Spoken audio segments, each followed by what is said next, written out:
Welcome to Pressure Point. We have all dreamed. We know ourselves as dreamers. However, we are strangers to our dreams. Why are dreams important, and why do we need to talk about them? With us to answer some of these questions is Dr. Janet Cawley. Hello, Janet. How are you? Hi, Marilou. Is talking about dreams something frivolous? Is this something that's a wonderful topic to discuss during our free time? Or is there something essential about our knowing about ourselves as dreamers and about our dreams? I think it's both serious and playful. I think it's important. A lot of people do think it's frivolous. Sometimes I think people are perhaps a little frightened of it. We all do dream several times a night. We don't all remember very many of our dreams. And the consensus across societies down through the ages has been that our dreams are indeed very important. They teach us, in some societies it's thought, they teach us about the gods. And in our modern societies they teach us about ourselves, I think, although some people still think that they're direct voices from the spirit world or indications of the future or something like that. So I think you can learn about yourself and enrich and broaden your life, your sense of yourself and the broad culture from which you come through paying attention to your dreams. So you're putting dreams in a very practical sense here of how dreams are helpful in our everyday lives. How does one get to that when we know dreams as dreams are more mythological or symbolic in our lives? How do we get from that to our practical lives? Yeah, well, I think we have to begin by paying attention to our dreams, by kind of opening a dialogue with the unconscious and just contemplating what's going on there. I think it's true that in dreams sometimes we find great mythological symbols. We meet dragons and kings and queens and exotic space creatures in our dreams, but mostly in our dreams they're quite ordinary. Now, I often hear people very disappointed in that. They say, well, I had a dream, but it wasn't worth remembering. It was just stuff from the office or something like that, you know. But those are often the most valuable dreams, because dreams actually are not about exotic foreign things, they're about us. So we uniquely have the capacity to learn the language of our own dreams and come to understand them. For instance, you can dream about water, and people say water means the unconscious. Well, that's not very helpful. What kind of water are we talking about? Are we talking about teardrops or raindrops or oceans or rivers or lakes or mud puddles? Or what sort of water are we talking about? And then, what's your relationship to water? Did you grow up beside a river? Are you scared of swimming? Do you spend 10 hours a day in the pool? Are you a professional swimmer? All those things will determine what that means for you, much more importantly than what you might find in some book somewhere about water and dreams. And also whether in the dream, if you went into the water, whether you were beside the water. Sure, yeah, what happened with it? Did you drink it down or run away from it or what? That's right, exactly. Yeah. But First Nations cultures, Aboriginal cultures, often mention dreams as something that predicts the future or tells something about their history. So it is, can we look to dreams as a predictor? Well, that's tricky, and basically my rational Western mind wants to say no. I think dreams would be a pretty unreliable source of information about the future. But because my unconscious notices a lot more than my conscious mind does, I may dream about more than I know how to say. So in that sense, I may learn something about the future, about what's likely to happen, particularly around people. If I dream about a fight with somebody I've never had a fight with, it might make me stop and ask, am I really angry at that person? Are they angry at me? Like, what's going on in our relationship that I would imagine it as a fight? In what way are we in conflict?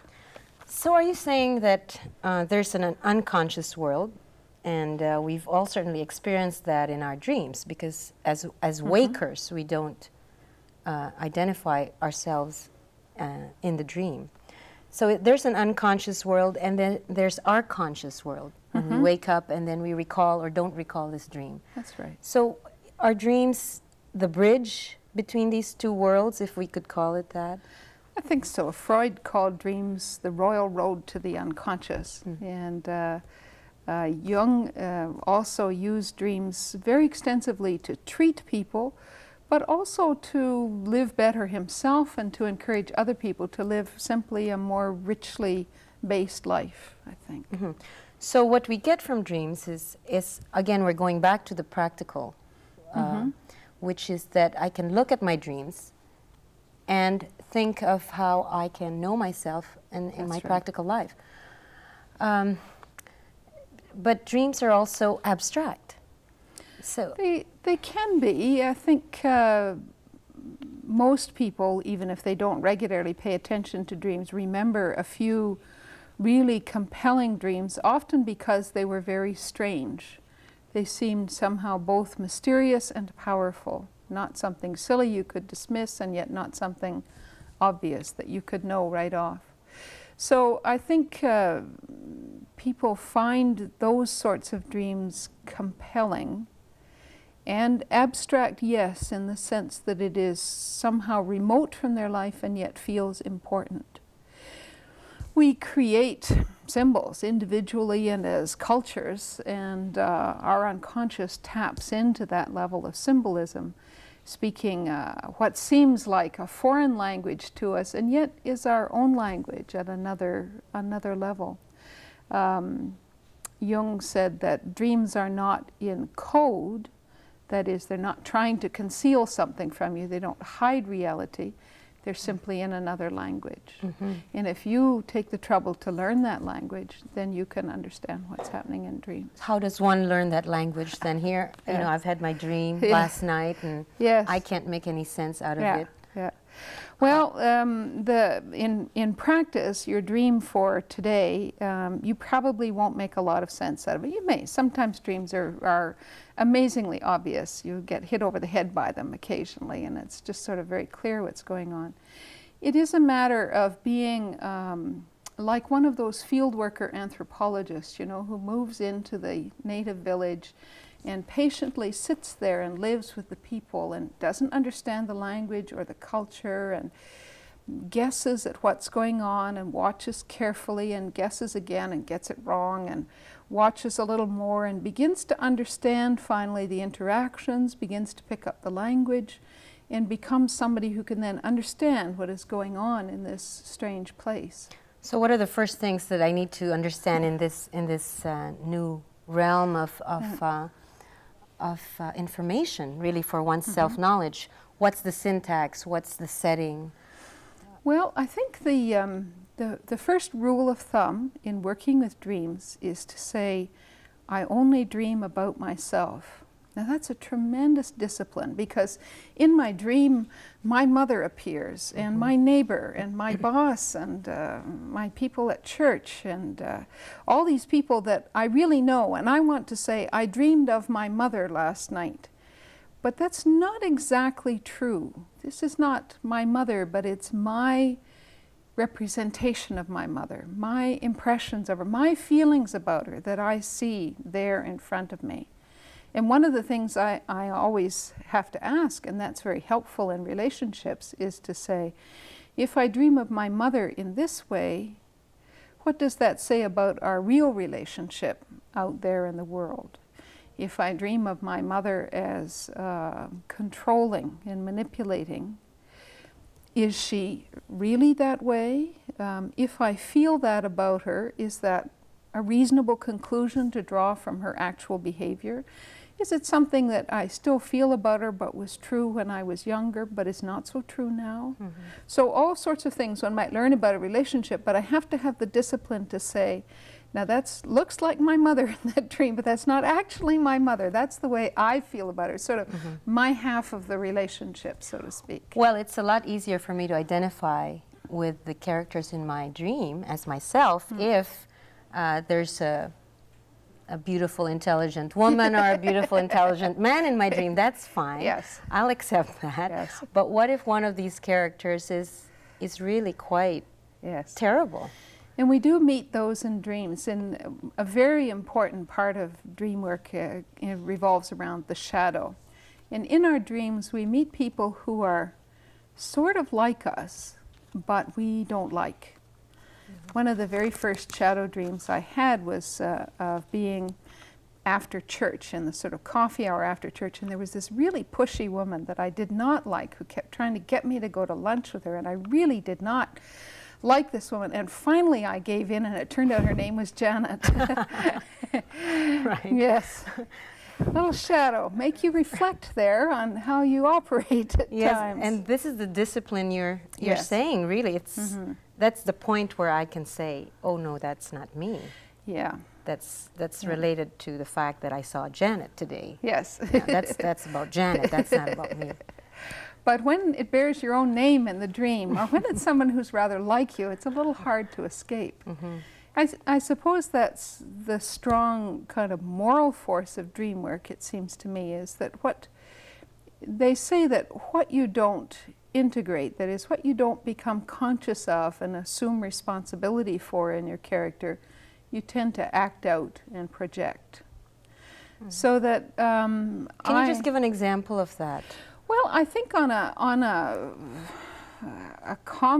vast social level, things like race prejudice, besides all the economic and so on features of them, the sort of psychological level of prejudice has a strong component in it of the things that I would not want to be, that I would be afraid to be, or that are not acceptable in a properly socialized person in my society. Those things get projected onto this other group of people. Women, people of color, homosexuals are often identified as being frivolous, not serious. You know, they can't think very well. Women were thought to be intellectually and morally inferior.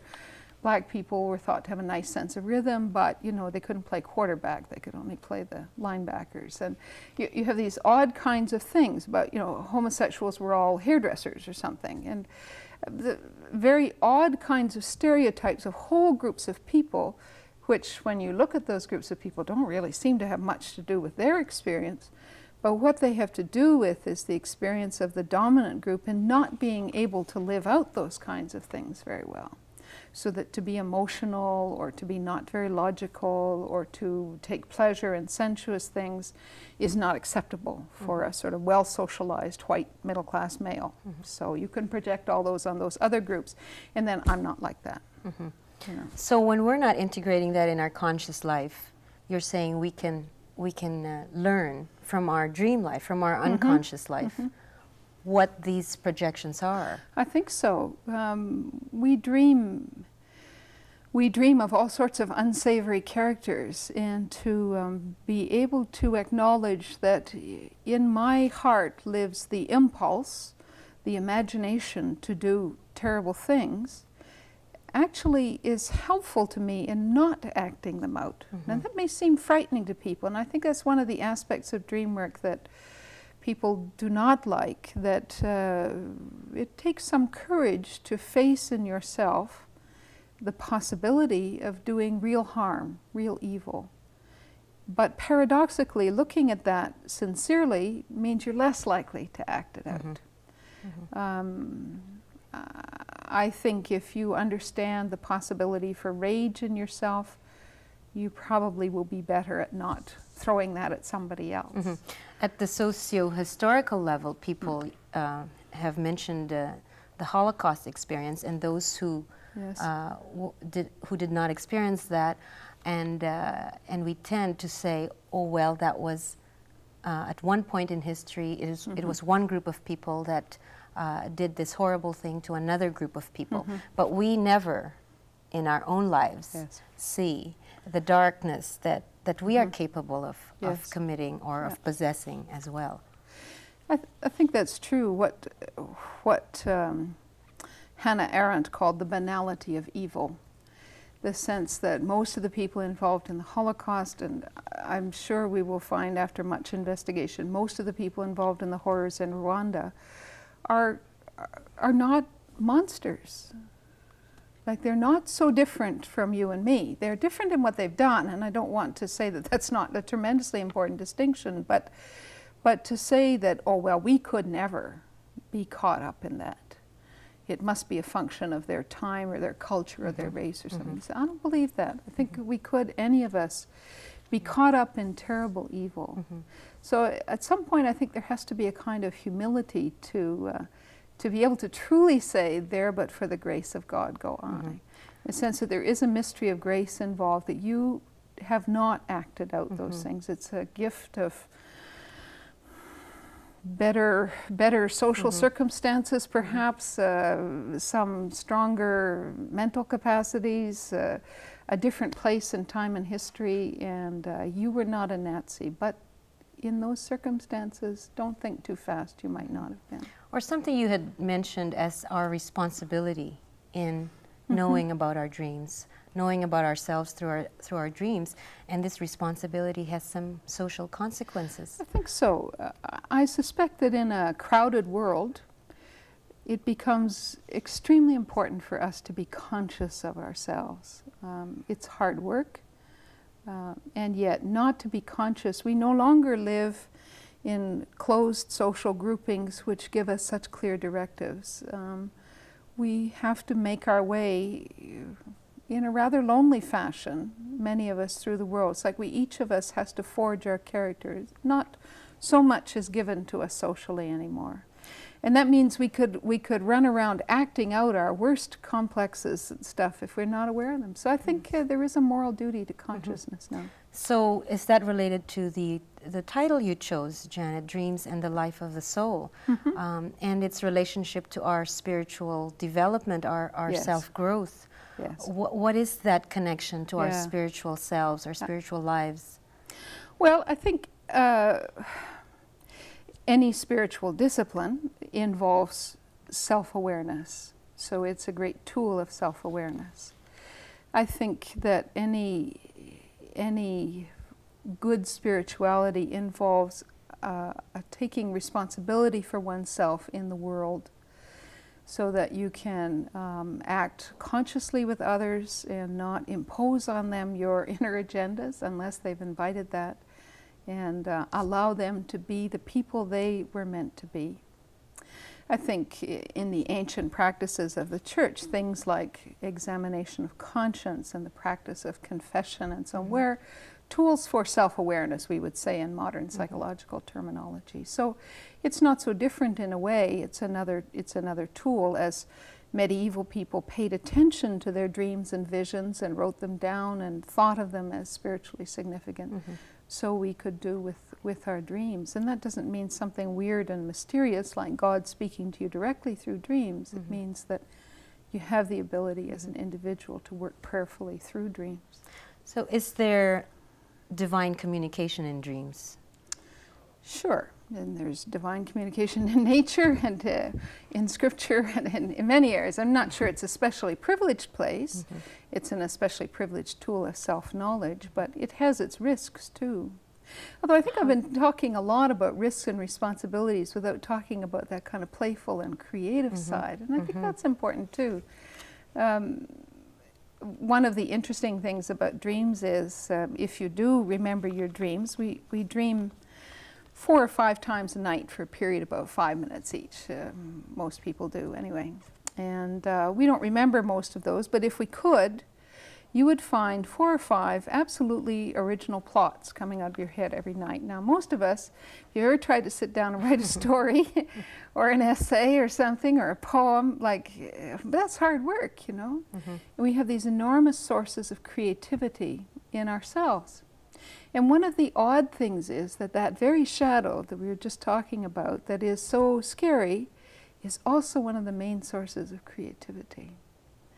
And I think in the old alchemists used to say that the philosopher's stone, their great wonderful goal in life, would begin in the dung heap.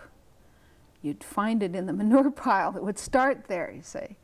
And it's a theme that's repeated in Scripture very much, that new life, including Jesus, comes from humble, obscure, not very respectable circumstances. So Jesus is born in a stable, we say.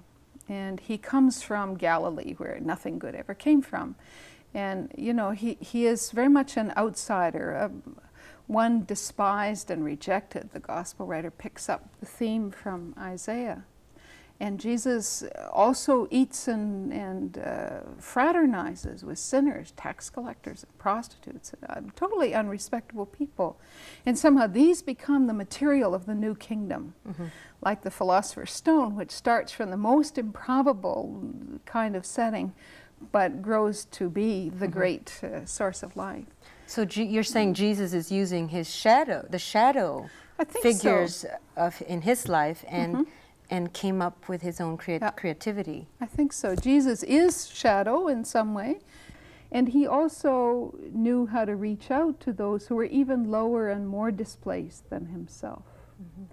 So it gives a model for us for encouragement in working with dreams when we work with those rather unpleasant ones, that there may be new life and creativity there if we can, instead of slamming the door on this stuff, if we can invite it in and begin to enter into a conscious relationship with these parts of ourselves, maybe we will find new life and creativity and new joy in living rather than our rigidly controlled life. As I've heard you once say, it's befriending these characters in our dreams, much as we might want to avoid them instead. That's right, So if a person were to take seriously the wealth of insight in our dreams to bridge our unconscious and our conscious selves, where does one start? What does one do? Other than taking a video out on dreams or something, like this one. Well, there are things to watch, and there are books to read. I think the most important thing is to write your dreams down. There's no substitute for it. People usually say, well, I don't remember dreams. I think start. You know, one of the classic things they say is you put a note under your pillow promising that if you have a dream, you'll write it down. You do tend to remember dreams. That's self-suggestion working on you. And I think to write notes about your dream, to think about what those elements mean for you. Don't bother with dream books and dictionaries and stuff. They're not awfully useful with that. But what do the parts of the dream mean to you? Often drawing a picture of it is very helpful. And then, as you and I do once a week, one of the very best things to do is find a friend or two to share it with. And it's amazing how much you dream the day before the meeting. That's right. I must take a dream to the meeting. Yes. So listening and learning from others' dreams is important as well. So dreams and the life of the soul is not a frivolous endeavor. It's a responsibility we can all take for our self-growth and perhaps to bridge our own worlds. Indeed. So thank you, Janet, for talking with us and reflecting on dreams. Thanks, Marilou. Thank you for joining us on Pressure Point.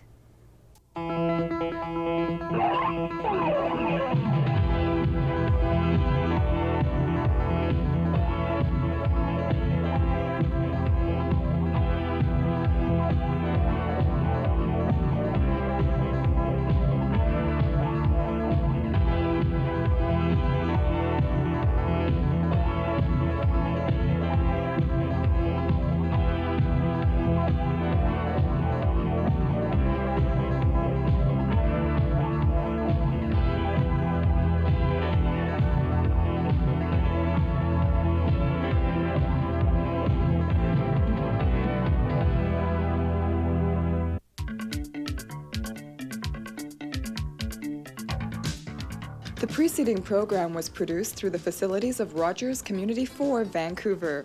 We want to hear from you and invite you to leave your comments and suggestions on our 24-hour response line message machine. Please call 731-5812.